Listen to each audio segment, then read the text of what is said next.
If you just happen to be in the wrong type of ambience, negative things can hit you.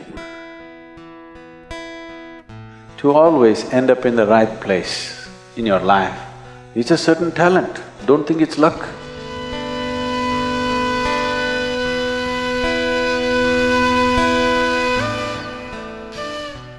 In the spiritual traditions,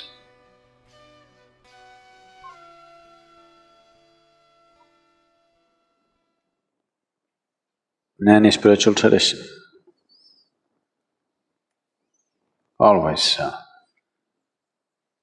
sangha or association or to be in the right kind of company has always been a very important part of one's growth.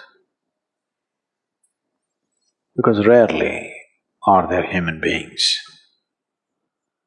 just a small percentage, who, irrespective of where they are, they will still stay on course. All other human beings need support. If they are not in the right company, there's very little chance of them doing the right things. Unfortunately, that's a reality. It is not necessarily a misfortune, because what this means is they are open to influence. It is the responsibility of the social fabric to create the right atmosphere for every individual, to grow towards what is beautiful for the individual and for everybody else around him. But not always, or rarely, societies conduct this responsibility.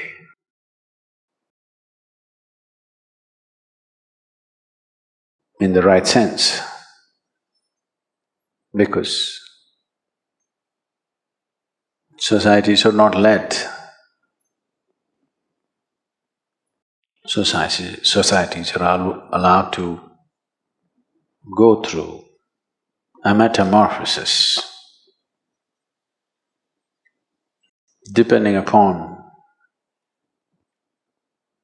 what is the influence.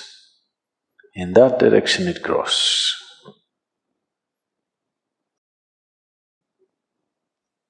I don't know, I still don't want to believe it.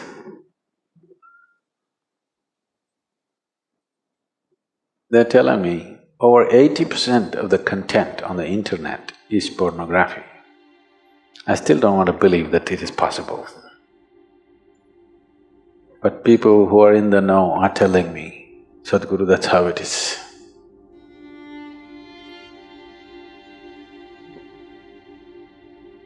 That's a sick world. 80% is a sick world, not a healthy world. So to be under the right kind of influence, an influence which nurtures you towards your ultimate truth, an influence which gives you the necessary courage and strength to walk the path of integrity. Because with a weak sense of integrity, nobody is ever going to be spiritual. And this must be understood, that for bad things to hit you, it need not necessarily be aimed at you. If you just happen to be in the wrong type of ambience, negative things can hit you.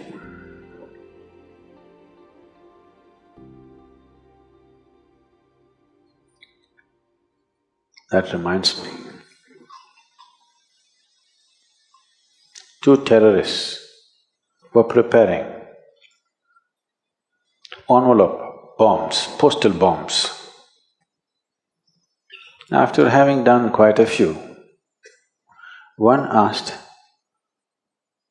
the other, have you filled enough? Do you think we have filled enough RDX into the envelopes?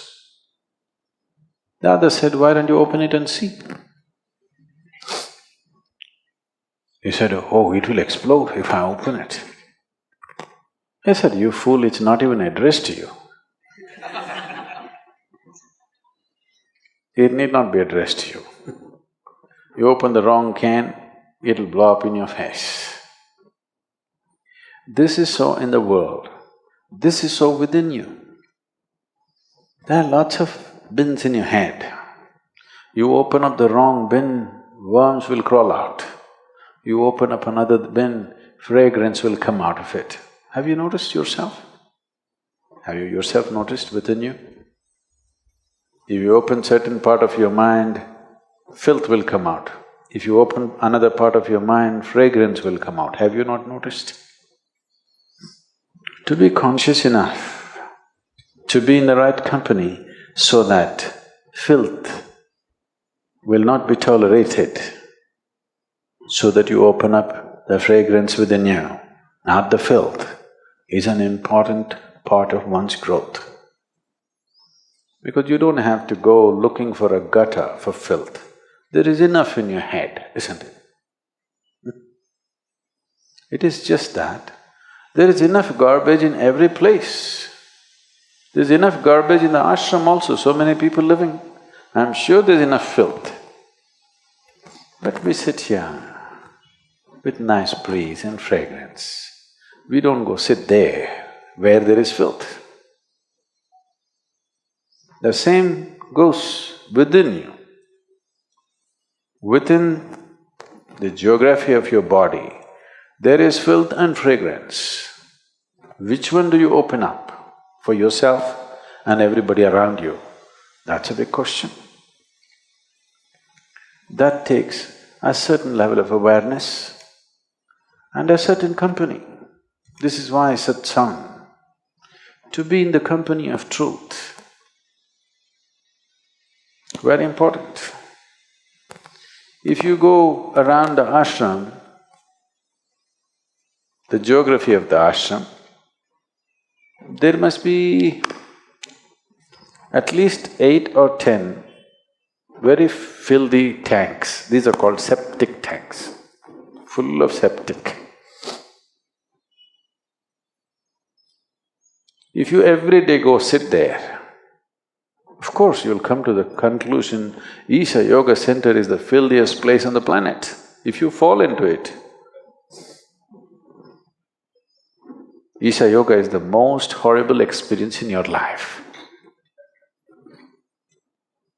But you're not supposed to fall into that pit, you're supposed to fall into this pit. But you got the geography wrong. Because you have a wrong history. Your karma is your history, isn't it? Shankaran Pillai decided he is going to be a robber. Because none of his businesses were working, nobody was giving him a job, so he decided he will go and rob somebody. So he got himself a country-made gun. Late night he walked into a 7-Eleven shop, pointed the gun at the clerk who was there and said, "Give me the money or your geography." The clerk said, "Well, what you mean is history, isn't it?" "Shut up, don't try to change the subject."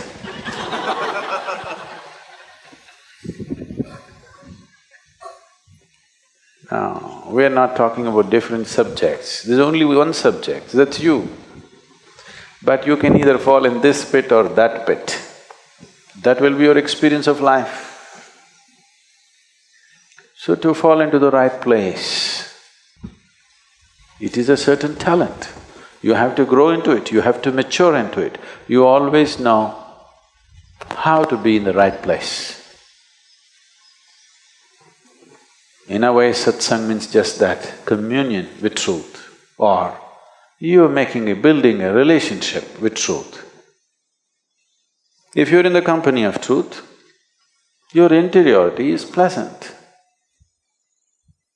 If your interiority is pleasant, naturally pleasant things come towards you. And you will also have a tendency to move towards pleasant things. If you make your interiority unpleasant, you will attract unpleasant things. And you will also move towards unpleasant things. In the ashram, when you get a depression, where do you go and sit?